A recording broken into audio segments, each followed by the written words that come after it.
नहीं आया। गुरुजी, मैं पानी का लोटा चढ़ाते चढ़ाते मेरा पूरा कम से कम मेरे को 8 साल हो गया और मेरी जिंदगी में सुख बिल्कुल नहीं आया।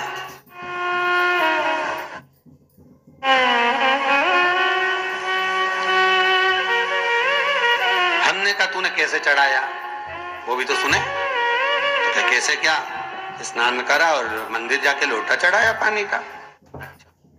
अब मैंने कहा तू चुप रहे। उसके पति, यहीं की इसी ऑफिस की बात है, भवन मंडी से, उसके पति से पूछा, हाँ जी वर्मा जी, सही बताओ पत्नी लोटा कैसे चढ़ाई।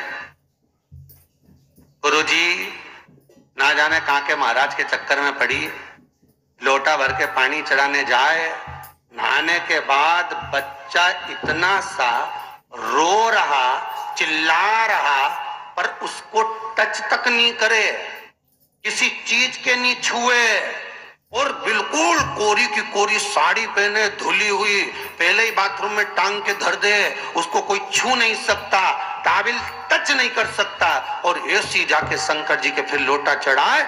मंदिर में अगर किसी ने छू लिया तो वापिस आ जाए, नहाए धोए फिर जाए।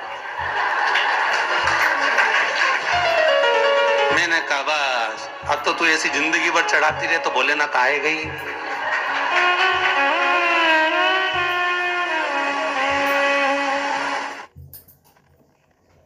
सत्य बोलो रे, मिलेगा।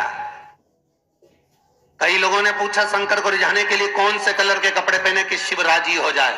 शंकर को पाने के लिए कपड़ा बदलने की जरूरत नहीं होती, शंकर को पाने के लिए कलेजा बदलने की जरूरत होती है, शंकर मिल जाता है। कपड़े से शिव कभी नहीं मिला साहब। आप कौन से कलर के कपड़े पहन रहे हो, ये शिव प्राप्त नहीं करोगे हो।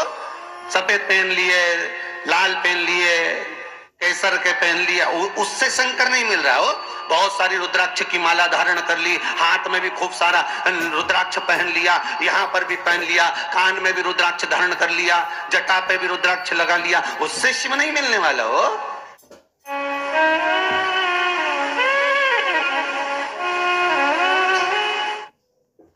अरे भाई,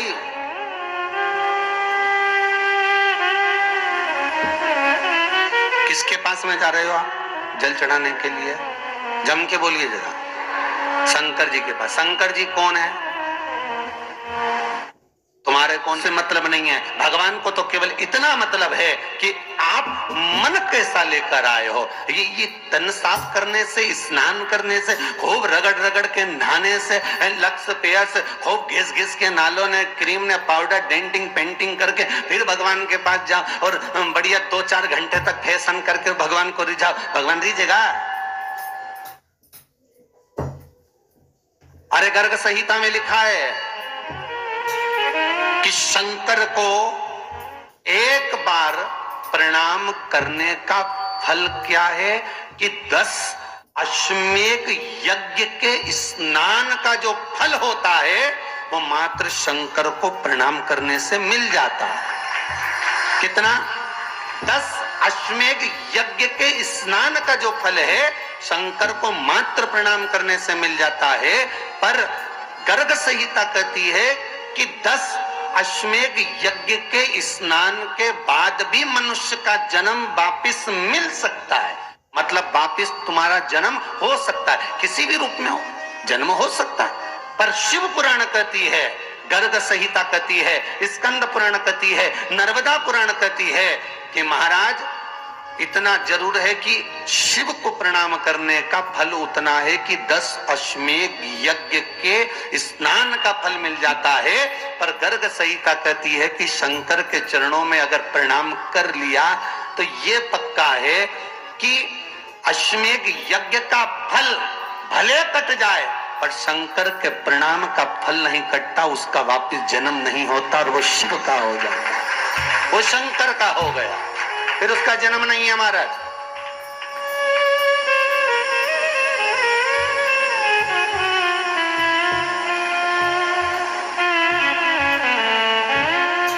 पति से कहा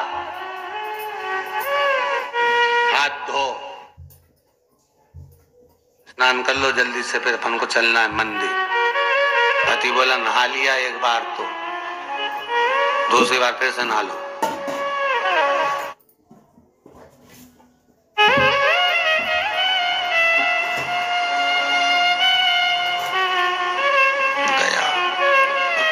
के ना माने तो कई घर में चंद्र घंटा से माथा भिड़ा, स्नान करा, फिर आया, चल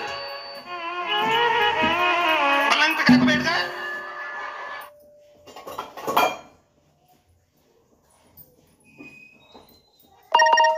लंगी तो है,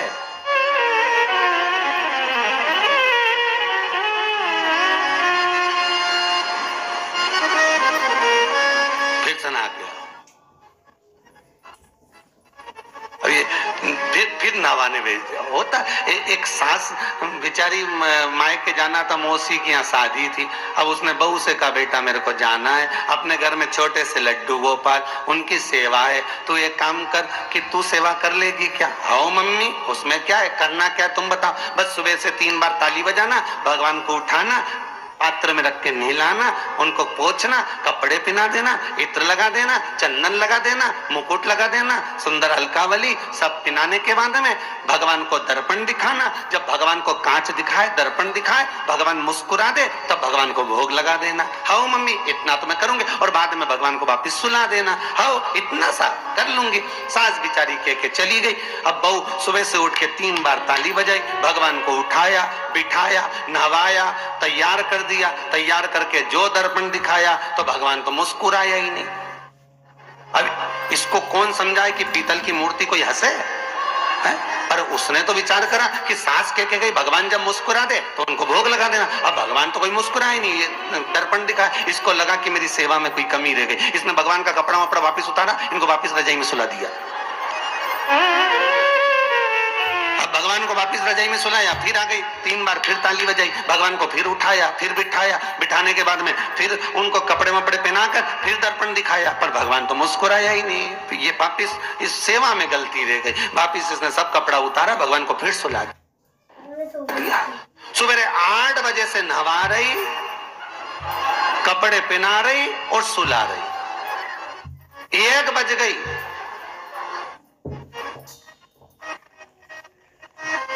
गलती रह गई होगी अपने सास के गई। अब की बार फिर भगवान को नहवाया। भगवान भी मन में सोचे नहवा ही नहवा रही, खवा तो कछु ना रही। 28 बार नहवा दिया। इसके बाप का क्या जाए, 29 बार भी नहवा देगी। सर्दी होगी तो हमको होगी, इसका क्या जाए। नहवा ही रही है और खवाती कुछ नहीं, फिर सुला देती है, फिर ताली बजा। अब क्या फिर आ गई और 29वीं बार फिर बैठ गई और फिर भगवान को नवाया, कपड़े पहनाया और पहनाने के बाद भगवान का श्रृंगार करके जैसे ही दर्पण उठाया, उठा के जो भगवान को दिखाने लगी, भगवान ने मन में सोचा अब की बार तो हंसी दूंगा, चाहे कुछ भी हो जाए। और भगवान दोनों दांत दिखा दिया। जैसे ही भगवान ने दांत दिखाया, इसने दर्पण रखा और जल्दी से भोग लाई, भगवान के जिमाया। भगवान के जिमाया, जिमने के बाद भगवान को फिर वापस सुला दिया। अब ये सुबह से जैसे ही आए तो भगवान पहले ही मुस्कुरा के, क्योंकि भगवान को मालूम है नवाएगी 25 बार का मतलब उससे चंद हंसी तो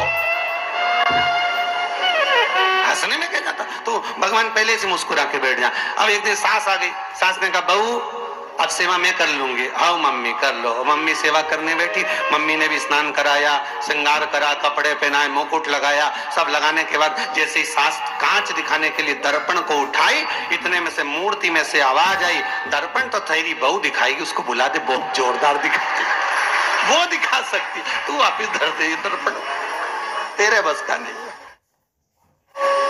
भगवान को भी लगा कि भैया सामने अब इसमें कोई दिखावा था क्या?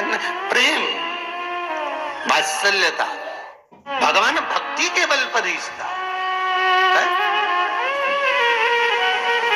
फिर बैठ गए पलंग पे, नाव वापिस नाते नाते चले, मंदिर पहुंच गए और राम बेलपत्तर तो घर धरिया ही। जैसे ही बोली बेलपत्तर घर धरिया ही, पति इसको घूर के देखा, 2 बार नवाया है और बेलपत्तर रखा ही घर। ये पति से कहती कि तुम लेने जाओ, उससे पति पहले ही बोल दिया था मेरा तो आज घुटना बहुत दुख रहा, बहुत घुटना दुख रहा।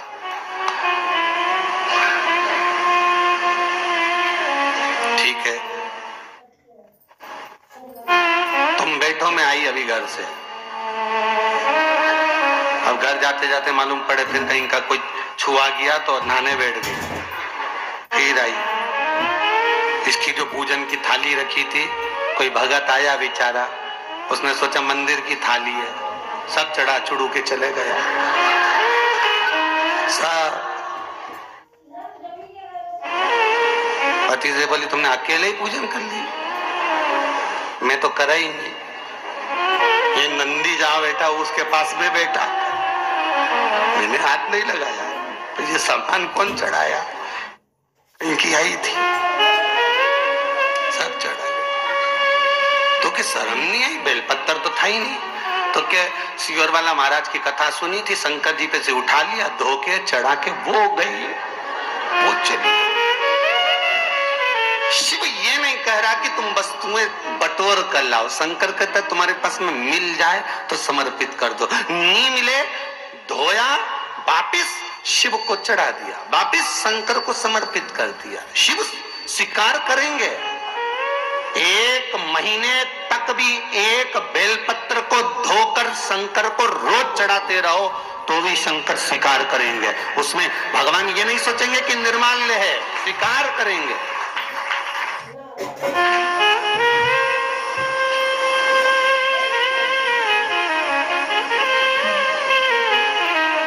इसका मतलब ये नहीं है कि तुम मंदिर के घर से अगर पास में लगी हो, नजदीक में लगी हो, 8, 10, 15 घर छोड़कर कुछ थोड़ी दूरी पर भी बेलपत्र लगी हो तो लेकर जरूर जाना, नहीं तो कहीं कहीं की इतनी आलसन।